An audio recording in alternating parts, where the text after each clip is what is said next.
गर्मी से झुलसते आधे भारत के, क्योंकि गर्मी से पूरा का पूरा उत्तर भारत इस वक्त उबल रहा है, जहां पारा सुबह सुबह 45 डिग्री के ऊपर चला जाता है। लोग गर्मी से परेशान हैं। उत्तर प्रदेश के 8 शहरों की अलग अलग तस्वीरें देखिए। दिल्ली, राजस्थान, उत्तर प्रदेश भीषण गर्मी से जूझ रहे हैं और सबसे ज्यादा बुरा हाल है उत्तर प्रदेश का। यूपी के बांदा का तापमान 48 डिग्री के ऊपर चला गया। इसके अलावा उत्तर भारत के ज्यादातर राज्यों के लिए ऑरेंज अलर्ट जारी किया गया। मध्य प्रदेश, छत्तीसगढ़, बिहार, हरियाणा, पंजाब, दिल्ली में भीषण गर्मी है। गर्मी की वजह से बिजली की डिमांड भी ज्यादा बढ़ गई है। कई शहरों में लोड शेडिंग हो रही है, इससे लोगों की मुश्किलें और ज्यादा बढ़ गई हैं। तो मौसम विभाग की तरफ से कई इलाकों में हीट वेव का रेड अलर्ट जारी किया गया है। कई इलाकों में ऑरेंज अलर्ट है। लोगों से अपील की गई है कि वे सावधानी बरतें, दोपहर के वक्त घर से बाहर नहीं निकलें।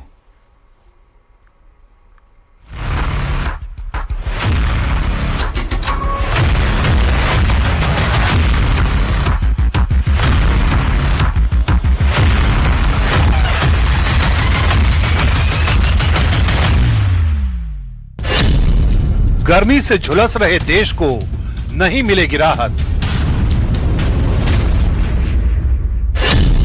सुपर अल नीनो के खतरे ने बढ़ाई मुसीबत। धरती तप रही है, आसमान आग बरसा रहा है और अब खतरा सिर्फ भीषण गर्मी का नहीं बल्कि एक बड़े मौसमी संकट का बनता जा रहा है। मई की शुरुआत में उत्तर भारत में हुई हल्की बारिश और बादलों ने कुछ राहत जरूर दी थी, लेकिन अब वो असर खत्म हो चुका है। देश एक बार फिर भीषण गर्मी, लू और चरम तापमान की चपेट में है और इसके पीछे सबसे बड़ा कारण बनता है बदलता वैश्विक मौसम पैटर्न।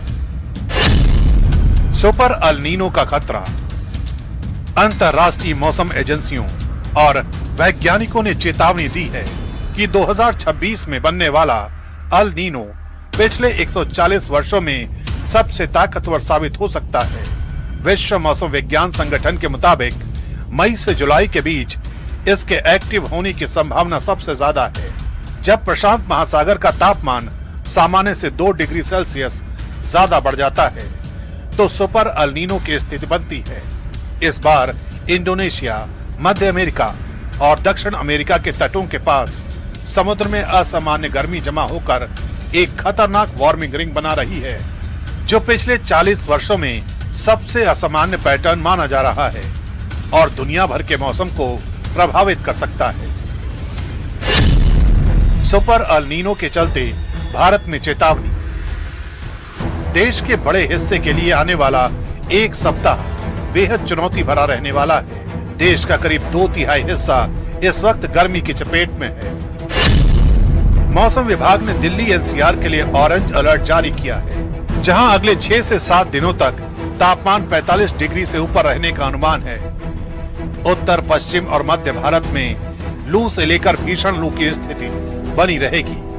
पंजाब, हरियाणा, उत्तर प्रदेश, मध्य प्रदेश, आंध्र प्रदेश और ओडिशा में ऑरेंज अलर्ट जारी है, जबकि पूर्वी उत्तर प्रदेश के दक्षिणी हिस्से, पश्चिमी उत्तर प्रदेश के उत्तरी हिस्से और विदर्भ के कुछ इलाकों में अगले 3 दिनों के लिए रेड अलर्ट घोषित किया गया है।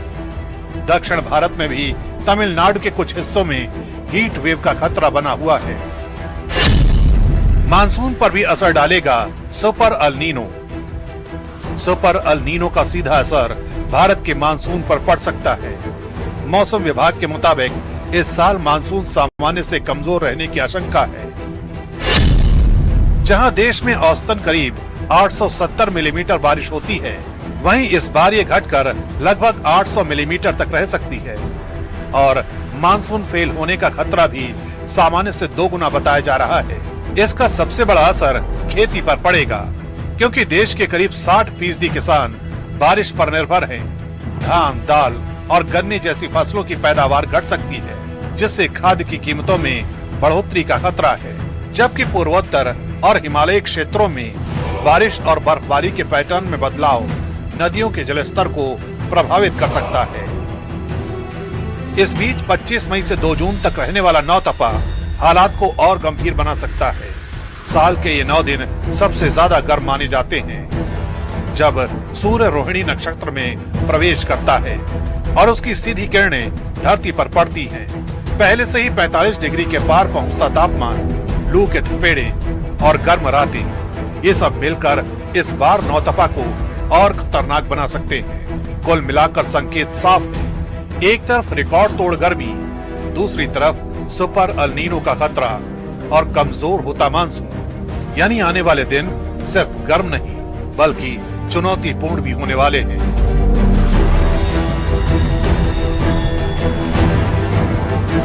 अब उत्तर प्रदेश कांग्रेस के अध्यक्ष अजय राय ने प्रधानमंत्री मोदी को गाली दी। पीएम के खिलाफ अजय राय के अभद्र भाषा बोलने का वीडियो सामने आया। इसके बाद बीजेपी ने कांग्रेस के खिलाफ मोर्चा खोल दिया। सीएम योगी आदित्यनाथ ने इसे कांग्रेस के राजनीतिक कुसंस्कार बताया, तो वहीं यूपी बीजेपी के अध्यक्ष पंकज चौधरी ने इसे कांग्रेस का राजनीतिक दिवालियापन करार दिया। रिपोर्ट देखिए।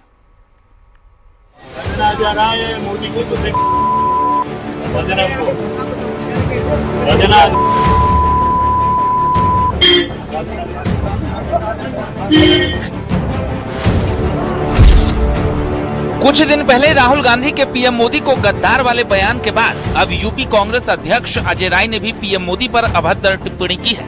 अजय राय महोबा में रेप पीड़िता से मिलने पहुंचे थे, लेकिन पीएम मोदी को अपशब्द कहने लगे।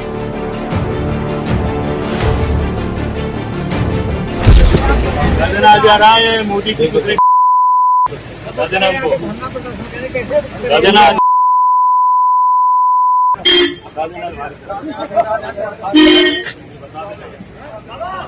अजय राय के बयान के बाद सीएम योगी ने अजय राय पर हमला बोला। सोशल मीडिया पर पोस्ट कर सीएम योगी ने लिखा, पीएम मोदी को लेकर यूपी प्रदेश कांग्रेस अध्यक्ष की अभद्र, असंसदीय और अक्षम्य टिप्पणी कांग्रेस के राजनीतिक कुसंस्कारों को प्रकट करती है।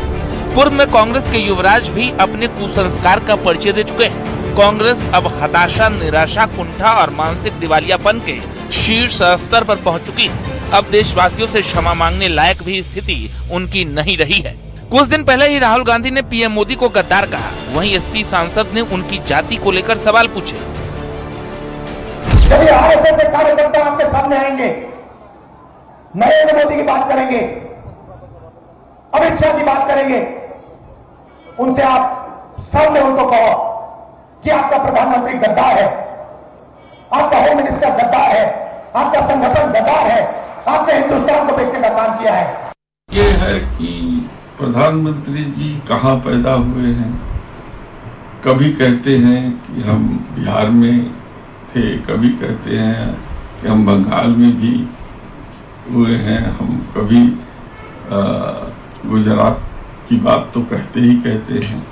तो जहाँ जाते हैं वहीं की बात वो करते हैं। तो इसलिए जनता कंफ्यूज है कि आखिर हैं क्या, ये बनाए गए ओबीसी हैं या बने हुए ओबीसी। अजय राय के बयान पर डिप्टी सीएम ब्रजेश पाठक ने भी कांग्रेस पर निशाना साधा है। राहुल जी हो या अन्य नेता हो, जिस ढंग से आदरणीय प्रधानमंत्री नरेंद्र मोदी जी के प्रति अब शब्दों का इस्तेमाल कर रहे हैं, ये इनकी विकृत मानसिकता है, ये इनका मानसिक दिवालियापन है।